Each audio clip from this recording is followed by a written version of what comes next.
Bismillahirrahmanirrahim. Assalamualaikum warahmatullahi wabarakatuh.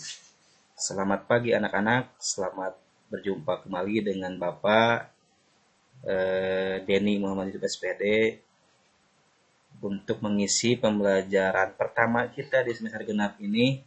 Walaupun dalam situasi atau kondisi pandemi COVID-19, tapi tidak mengurangi semangat kita untuk belajar. Oke, hari ini kita akan melaksanakan pembelajaran jarak jauh di kelas 5 SDN Negeri Mulyasari. Adapun pembelajaran yang akan kita laksanakan hari ini adalah tema 6, subtema 1, yaitu tema 6 tentang kalor dan perpindahannya.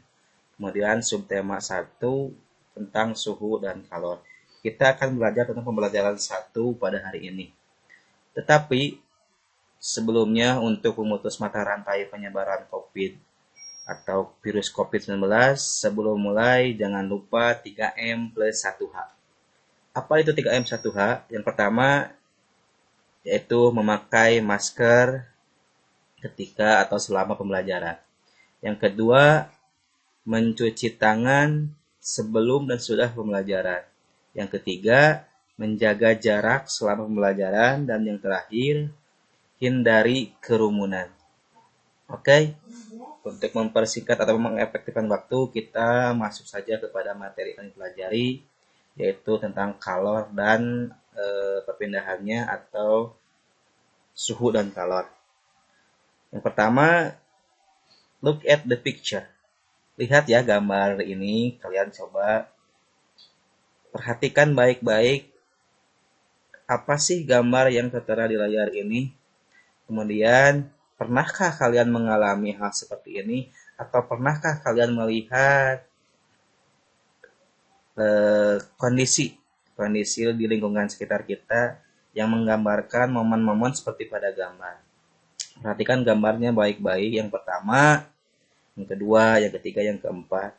Kemudian pertanyaannya, apakah ada kesamaan dari keempat gambar tersebut? Coba lihat gambar pertama, yaitu gambar orang sedang menghangatkan badannya di tungku. Kemudian yang kedua, gambar orang yang sedang menghangatkan badan di pagi hari atau berjemur ya.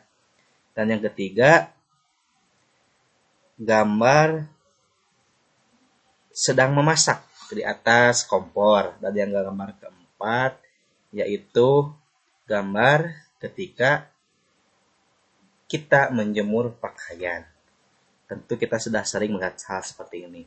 Kemudian yang ingin Bapak sampaikan bahwa apakah kita pernah melihat dan mengalami sendiri momen-momen seperti ini?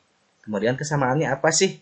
Coba kalian perhatikan, kemudian kalian telaah, kemudian nanti kalian bisa mengutarakan pendapatnya masing-masing ataupun berdiskusi dengan teman-teman yang melaksanakan kegiatan belajar bersama dengan kalian. Oke, tepat sekali bahwa keempat gambar tersebut berhubungan dengan kalor atau energi panas. Contohnya apa?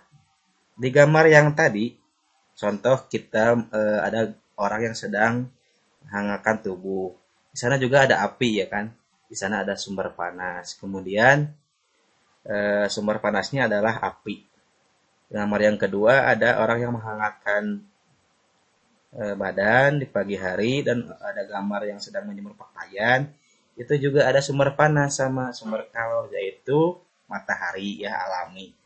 Sumber panas alami. Dan yang terakhir ada gambar orang yang sedang memasak. Sumber panasnya adalah apa coba? Ya, benar sekali. Sumber panasnya yaitu api yang dihasilkan oleh kompor.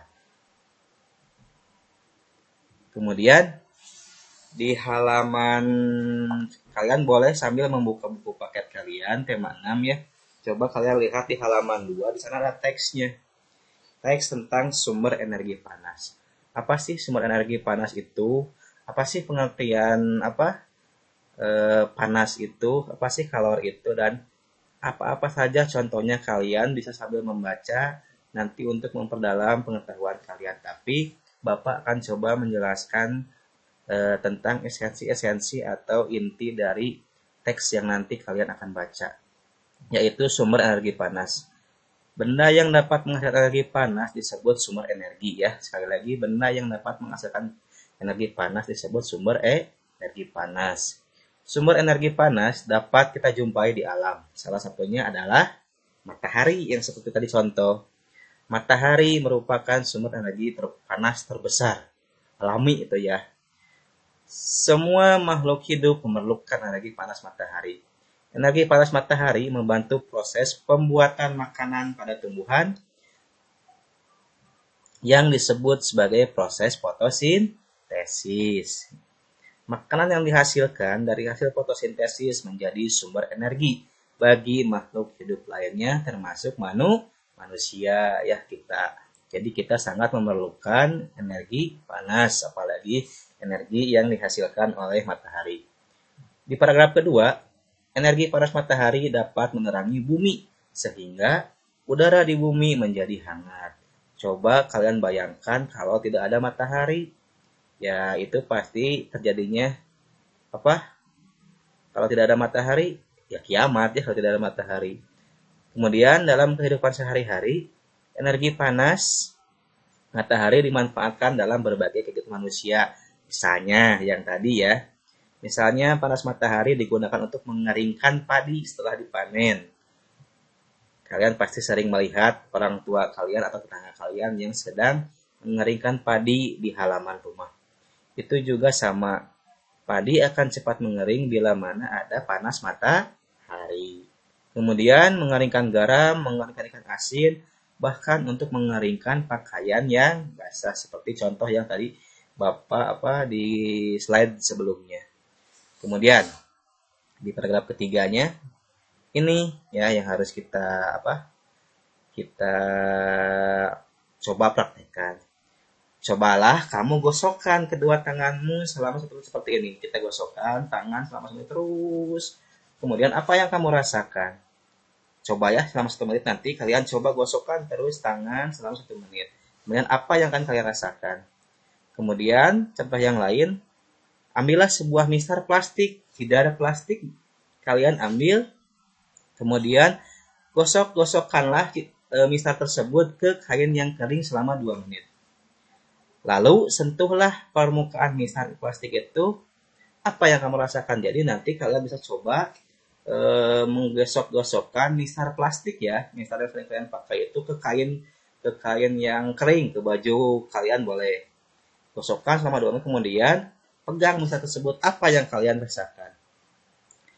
Setelah kalian lakukan kedua kegiatan tersebut, apakah kamu merasakan panas? Nanti kalian bisa merasakannya sendiri ya setelah kalian laksanakan eksperimen tersebut. Kemudian energi panas itu dapat dihasilkan ketika terjadi gesekan antara dua benda. Pada kegiatan di atas, gesekan antara kedua telapak tangan ya, gesekan antara mistar dan kain dapat menimbulkan energi panas. Nanti kalian praktekkan. Jadi nanti kalian akan lebih, oh iya betul Pak bahwa panas itu terjadi karena ada dua gesekan misalkan. Nah nanti kalian praktekkan kedua hal tersebut. Apa yang kalian rasakan, panas atau tidak, seperti itu ya. Kemudian di paragraf terakhirnya, selain matahari dan gesekan antara dua benda, energi panas juga dapat diperoleh dari api. Api itu dari mana sih asalnya? Nah, pada zaman dahulu, orang mendapatkan api dengan cara menggosokkan 2 buah batu yang kering sampai keluar percikan api. Jadi 2 batu itu digosokkan terus sampai keluar percikan api. Kalau sekarang kita lebih mudah ya, kompor gas tinggal cekrek udah nyala. Kemudian ada tungku, tinggal ngambil kayu bakar. Kalau dulu ada korek api, sekarang ada bensin, ada korek api. Kalau dulu itu nenek moyang kita kalau mau membuat api itu dengan digosok-gosokkan batu, duanya digosok-gosokkan batu tersebut, kemudian percikan api kecilnya itu dipancing bisa oleh oleh kayu yang serat-serat kayu, kemudian apinya membesar seperti itu. Bayangkan hal tersebut itu betapa susahnya kalau zaman nenek moyang kita. Sekarang kita patut bersyukur bahwa sekarang kita lebih diberikan kemudahan ya, berkat atau berkah dari majunya teknologi. Kemudian memang benar nenek moyang kita dahulu menggunakan kayu kering atau batu lalu digosok-gosokkan dengan tanah yang kering sampai keluar api. Ternyata gesekan dua benda antara dua batu kering dan gesekan antara dua kayu kering dapat menghasilkan energi panas berupa api. Tapi saat ini, seperti yang Bapak sebutkan tadi, bahwa api itu sudah mulai dihasilkan. Contoh oleh korek api, kompor, bensin, dan lain sebagainya ya. Jadi seperti itu pemaparan singkat tentang sumber energi panas yang harus kalian pahami. Bapak yakin kalian memahami hal tersebut karena menurut Bapak hal ini berkaitan dengan kehidupan kalian sehari-hari di rumahnya. Banyak kehidupan sehari-hari yang berkenaan dengan sumber energi panas. Nanti kalian lebih jelasnya bisa ditelaah kembali, dibaca halaman 2, tidak usah ditulis ya, dibaca saja halaman 2. Kemudian setelah itu, mari kita mencoba latihan di halaman 3-nya. Jawablah pertanyaan berikut ini berdasarkan bacaan yang tadi. Setelah dibaca, ditelaah, diperhatikan, kemudian tolong diisi halaman 3 soalnya yang nomor 1 sampai 6. Itu aja tugasnya. 1, kalian membaca halaman 2, kemudian berlatih mengisi halaman 3. Kemudian setelah itu, setelah selesai halaman 3, untuk menambah wawasan kita, mari kita amati kegiatan sehari-hari yang bisa dilakukan. Apakah berbagai kegiatan tersebut ada yang berhubungan dengan energi panas atau kalor seperti yang tadi Bapak sebutkan. Itu misalkan menjemur pakaian, sumber energinya dari mana? Ya, seperti itu. Kemudian kompor dan sebagainya. Itu sumber energi panasnya dari mana. Kita coba kalian perhatikan atau bayangkan hal-hal yang terjadi di kehidupan sehari-hari. Kalau itu sudah dilaksanakan, coba tulis hasil pengamatan kalian pada kolom kotak di bawah ini. Itu ada di halaman 4. Ini ada contohnya. Yang pertama, kegiatan 1, menanak nasi. Kemudian alat yang digunakan, panci dan kompor. Kemudian alat menanak nasi elektrik. Panci dan kompor itu sumber energi panas yang digunakannya itu api dan kompor. Kemudian kalau alat penanak nasi elektrik, ya sumber energi panas yang digunakan itu berasal dari listrik. Disambungkan ke listrik jadi bisa panas. Nah, seperti itu coba kalian masukkan 3 kegiatan lagi yang berhubungan dengan kegiatan yang ada hubungannya dengan sumber energi panas ya. Jadi nanti kalian buat saja kolomnya, kotaknya di buku catatan ya, buku catatan masing-masing, buku catatan tema. Oke, seperti itu saja pembelajaran hari ini. Terima kasih atas perhatiannya sekali lagi. Mohon selama pembelajaran nanti kalian terapkan 3M dan 1H. Kemudian laksanakan tugas-tugas dari Bapak itu dengan penuh tanggung jawab. Dan juga jangan lupa senantiasa kalian bersikap atau bersifat jujur, kemudian disiplin dan bertanggung jawab. Terima kasih atas segala perhatiannya, selamat bekerja. Kemudian semoga senantiasa kita diberikan kesehatan, terutama dalam menghadapi wabah atau pandemi virus COVID-19 ini. Semoga senantiasa kita diberikan kesehatan. Amin ya Allah ya rabbal alamin. Terima kasih. Akhirul kalam. Wassalamualaikum warahmatullahi wabarakatuh.